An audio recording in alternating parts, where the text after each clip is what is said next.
예, 이번에는 정치 이야기 좀 하겠습니다. 여야 정당이요. 총선 공천이 다가오니까 서로 간에 체면도 없고 양심도 없고 그야말로 공천을 내가 차지하느냐 네가 차지하느냐로 아주 이전투구 즉 진흙판에서 뒹굴면서 개싸움을 하듯이 지금 싸움을 벌이고 있습니다. 이 싸움이 이제 시작인데 앞으로 진행될 흥미진진한 여야 내부의 계파 싸움은 국민들을 당분간 굉장히 재밌게 만들 거라고 보고 있습니다. 야당이 조금 더 재밌는데요. 현재까지는요. 자, 어제 조경태 의원은 기자회견을 해서 자르려면 뜸들이지 말고 빨리 잘라라고 했습니다. 자, 그런데요. 조경태 의원에 대해서 조국 교수가 한 이야기가 더 재밌습니다. 자, 조경태 의원이 당에 대해서 뭐라고 잘하라고 이야기를 하면 그것을 해당 행위로 몰아가지고 나를 자르려고 하는 이런 행동은 결국은 진노에 반대하는 세력을 다 제거하겠다라는 이 독재식 정치 아니냐라고 비판을 했습니다. 근데 조국 교수가 뭐라 했는가 하면 정청래보다 조경태가 재질이 더 나쁘다.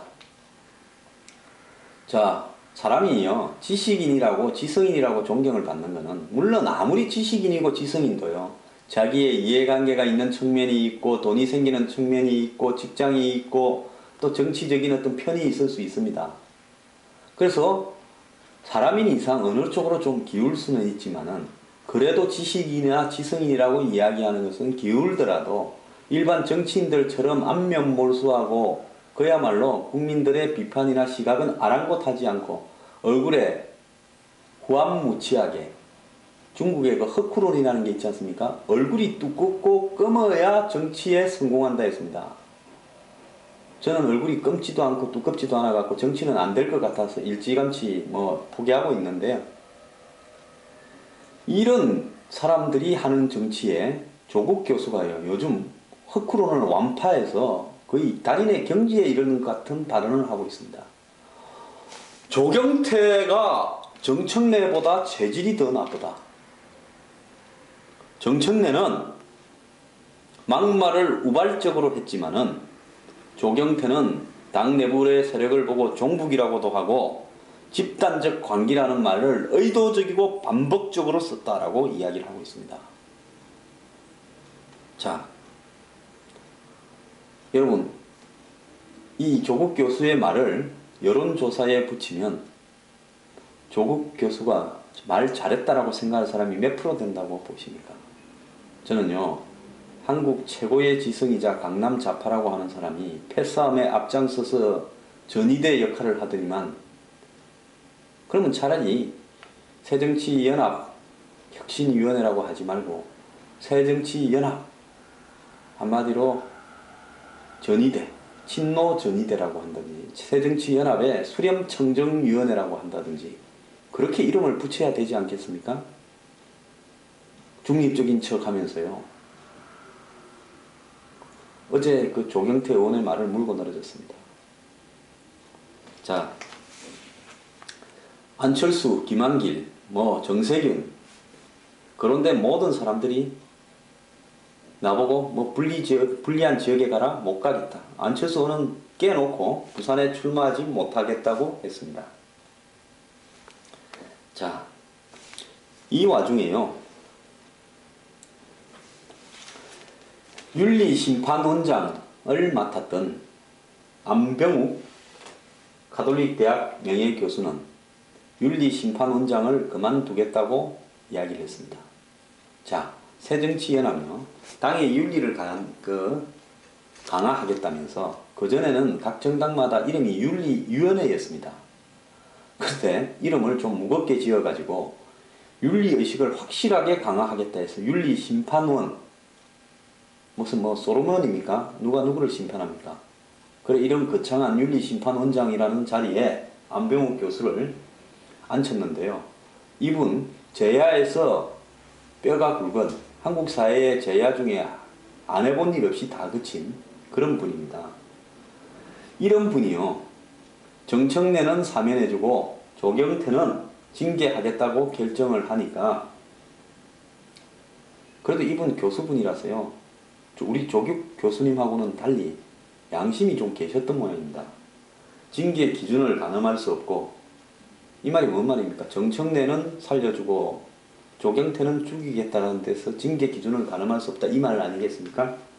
일부 의원들이 무리한 요구를 하고 자 정청래는 사면시켜주고 조경태는 처벌하자 이런 이야기겠죠. 회의 진행 때마다 힘에 붙여 자 심판원장이라고 점잖은 사람 하나 앉혀놓고 몇 사람이 지시받아서 다 이 사람 자르고 이 사람 봐주자고 하지 않겠습니까? 그래서 반칙이 난무하는 운동장에 언제까지 있어야 되나 고민이라서 그만둔다고 사퇴해버렸습니다. 이분이 그만두니까요. 윤리심판위원 전원이 아마 사표를 내겠다고 하는 것 같습니다. 윤리심판이라는 것은요. 진짜 사람이 사람에 대해서 특히 정치판에는 사람이 별로 없습니다. 거의 동물적 인간들이 난무하는데요. 이런 정치판에서 누가 누구를 갖다가 윤리의 잣대를 대고 심판을 한다. 굉장히 어려운 일이기 때문에 외부인들을 불러서 그런 일을 맡기는데 이때 불러온 외부인들도 돌격됩니다. 여러분 히틀러가요. 1920년대 30년대에 독일을 장악해 가는 과정에서요. 청년 돌격대, SS 친위대, 게시타포, 정보국 그 다음에 심지어 학생들까지 청년 아동 돌격대로 내몰았습니다. 그렇게 해서 공포정치로 상대방의 반대 진영을 처벌하고 숙청하는 그런 독재정치로서 독일 사회를 암흑에 빠뜨려서 파멸시켰습니다. 지금 한번 보십시오. 새정치민주연합. 조경태 의원이 중앙위원회 혁신안 최종 결정하는 회의에서 또 문재인 대표의 재신임을 묻는 자리에서 이것을 토론을 좀 하자라고 이야기했습니다. 자, 주변에서 욕설이 난무했습니다. 근데 안 봐도 뭔 욕이 있었는지 뻔해요. XS 물러가 저 새끼 어쩌고 저쩌고 뭐. 그래서 거수도 안 하고 무기명도 안 하고 박수 치면서 만장일치로 끝내버렸습니다. 조경태가 의인입니까? 거기에서 그런 짓을 했던 사람들이 의인입니까? 박원순 시장요. 그 자리에서 아무 말 안 하고 박수 쳤습니다. 자, 대한민국에요. 야당이 꼴이 이 모양이 돼가고 있습니다. 박지원 의원, 당 깨자는 것. 나는 탈당하겠다는 심정을 굳힌다. 왜냐하면 박지원, 하급심에서 처벌을 판정받은 사람은 공천 안 준다 했습니다. 박지원 의원 지금 재판 중이지 않습니까? 안철수, 혁신이 국민과 동떨어졌다. 부산 안 나간다. 조경태 독재의 정당보다 못하다. 날 제명해라.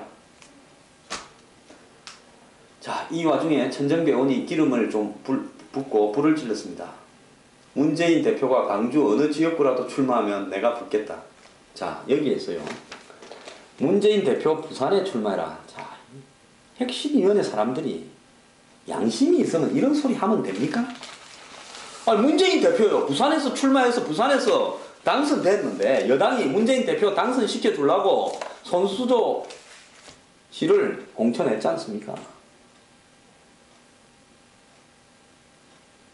당선시켜 주려고 정정하겠습니다. 문재인이 겁이 나서 문재인이 겁이 나서 아무도 하려는 사람이 없어서 저한테도 한번 나가볼까 하고 제안이 왔었습니다. 아니 너희들 무서워서 아무도 안 나가는데 나는 그놈의 당의 당원도 아닌데 내가 왜 하겠냐고 거절했어요. 그래서 부산에서 당선된 사람을 그래놓고 제목은 문재인 부산에서 나가라 해놓고 또 몇 사람이 영도에서 김무성 대표와 한번 붙어보면 어떻겠냐. 그래서 또 언론들이 문재인 김무성과 영도에서 붙을까 보도를 하고 있습니다. 두 사람요. 어제 내신과 만났죠. 정치관계법, 총선 공천 등에 대해서 논의한다고요. 그 밖으로 나온 뉴스가 하나도 없습니다. 또 만난답니다. 추석 끝나고. 제가 여기서 장담하는데요. 두 사람이 영도에서 붙을 가능성 거의 없습니다. 두 분은요. 여야 대표지만은 굉장히 화기애애하면서 두 분이 여태 한번 싸우는 거 못 봤습니다. 메르스라 등에서 공동 기자회견하는 모습은 여러 번 봤습니다. 자, 문재인 대표가 그야말로 이 나머지 대선 후보급 문재인 대표의 라이벌들에게 열세 지역에 나가라고 하려 그러면요, 문재인 대표는 서울 강남에 나오거나 안 그러면 천정병원 말대로 광주는 열세 지역도 아니죠. 아성이죠. 천정병원하고 한번 붙겠다고 하는 것이 답입니다. 자, 슬그머니 부산 영도는 어차피 되지도 않고 나가지도 않을 걸 잘 알면서 그냥 문재인 대표가 영도에서 김무성 대표와 빅매치를 할 가능성도 있다라는 식으로 바람만 좀 잡으면서 나중엔 절대 안 붙습니다. 내 장담합니다. 두 사람은 절대 같이 선거 안 합니다. 그래가지고 대회 쇼용으로 부산이라고 해놓고는 슬그머니 책임 없는 말로 영도에서 한번 붙지 하고 그냥 해서 끝났습니다. 영도에서 두 사람 붙을 일 절대 없습니다. 자, 새정치연합요. 이제 비주류는 남아있어도 죽고, 특히 문재인 대표를 위협하는 정치적 라이벌들이나 중진들은 거의 살 수가 없기 때문에 다 나갈 겁니다. 차례대로. 어제 새정치연합은 조경태 의원을 키워줬습니다. 가만히 놔두고요, 거기 공천이나 조용히 주면 그냥 조용하게 지역 인물일 건데 중앙의 인물로 엄청 키워져 버렸습니다. 아마 좀 있으면 조경태 의원이 문재인 대표하고 당신 내 지역구에서 같이 붙자 할 수도 있어요. 자, 이제 가면 갈수록 산으로 가는데요, 저는 친노 진영 별로 비난하고 싶지 않습니다. 원래 그렇게 살아왔기 때문에요. 자기들은 그렇게 해야 생존하는 걸 알고 있기 때문입니다. 정청래 의원 비난하고 싶지 않습니다. 뭐 항상 그렇게 살아왔던 분 아닙니까? 정말 비난하고 싶은 사람은요, 김상곤 혁신위원장과 조국 교수 같은 분들입니다. 자, 이번에 이런 혁신안을 내어서 내년 총선에서 새정치민주연합이 참패를 하면 조국 교수나 김상곤 전 교육감은 다시는 정치판에 얼쩡거리지 않겠다라고 각서를 국민한테 쓰고 함부로 떠들기 바랍니다.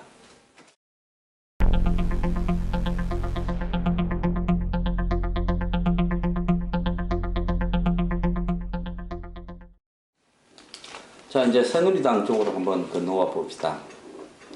새누리당 오픈 프라이머리 안 된다는 거 다 알고 있습니다. 그래도 김무성 대표는 미련을 가지고 추석 끝나면 문재인 대표를 만나서 단판을 짓겠다고 합니다. 야당은 겉으로는 권역별 비례대표를 받으면 우리가 오픈 프라이머리를 받을 수 있다 이야기하지만은 이미 친노진영이 혁신위를 통해서 100% 국민공천단을 만들어서 하겠다 라고 정했기 때문에 절대로 오픈 프라이머리 안 합니다. 그리고 야당이 내놓는 권역별 비례대표 여당이 받으면 바보가 되죠. 그것은 경상도에서는 비례대표로 20, 30% 득표해서 곳곳에서 야당 의원들이 생기지만 호남에서 여당 의원이 당선될 가능성은 거의 없기 때문입니다. 자, 김무성 대표 단 한 명도 전략 공천을 하지 않겠다면서 엊그제부터 이제 목소리를 높이고 사이 마약 파동 이후에 그런 어떤 후유증에서 벗어난 듯 굉장히 활력을 회복했습니다. 기자들이 따라다니면서요, 김무성 대표 가는 데마다 많이 다니는데 딱 한 명 머니투데이 기자만 사이 문제를 묻다가 김 대표한테 혼이 나고 뭐 끝났답니다. 그런데 참 대한민국 기자들, 저는 뭐 김무성 대표 입장 충분히 이해합니다. 가족사회에 관한 문제를 공적인 자리에서 묻는 기자들이 성가시고 짜증낼 수 있습니다. 이해합니다. 근데 기자들은요, 이해 죽어도 못하겠습니다. 그런 것들이 기자라면요, 자, 술판에 가서 술이나 얻어 쳐드시고 또 더 나아가가지고 대선 후보 그냥 적당히 아부하는 기사나 쓰대고 그러면서 기자답게 말 한마디도 못하는 인간들을 언론사는 월급을 왜 주고 삽니까? 전부 접시미를 코박고 죽기 바랍니다. 자, 원유철 대표는요, 이제 오픈 프라이머리는 재검토돼야 된다 이야기했습니다. 뭐 서청원 전 대표는 몇 번 이야기했죠. 이제 야당이 오픈 프라이머리 안 하겠다니까 김무성 대표의 생각이 뭔지 분명히 밝히라고도 이야기했고요. 김무성 대표는 추석 이후에 여야 단판을 짓겠다. 그래서 출구 전략으로서 많은 사람들은 100% 여론조사를 할 걸 믿어 의심치 않고 있습니다. 홍문종 전 사무총장은 BH에서 비서관 등을 선거에 출마시키는 부분이 당연히 그렇게 하는 것이 옳은 거 아니냐라는 어떤 쪽으로 입장을 밝혔습니다. 자, 이런 상황에서 김무성 대표가 100% 여론공차, 여론조사, 그리고 단 한 명의 전략공천도 없다라는 입장을 고수하고 있는데 지금 TK 지역은 대통령이 지난번에 방문하고 난 다음에 여당 의원들을 한 명도 부르지 않고 그쪽이 연구인, 비서관 등을 데려간 부분에 대해서 이제 흔들리고 있습니다. 토대가. 그래서 아마 TK 민심도 많이 흔들릴 겁니다. 박 대통령이 TK 출신이고 이명박 대통령도 TK 출신이고 우리나라에 TK 출신 대통령이 굉장히 많았습니다. 즉 한마디로 한국의 정치에서 가장 많은 기간 동안 대통령을 선출시킨 홈타운인 TK 지역이 요즘 정서가 굉장히 복잡해졌습니다. 이런 상황 속에서 앞으로 여권은 어떻게 갈 것이냐. 자, 공천 룰을 둘러싼 싸움이 추석을 마치고 나면 굉장히 심화될 겁니다. 30일 날 새누리당은 의원총회를 정해놓고 있는데요. 여기에서 친박과 비박 진영이 공천 주도권을 둘러싸고 치열하게 싸움을 벌일 건데 아마 추석을 이렇게 넘기면서 서로가 오랫동안의 연휴 기간에 만나가지고 전략을 짤 거라고 보고 있습니다. 그래서 의원총회에서 친박은 오픈 프라이머리를 폐기해라.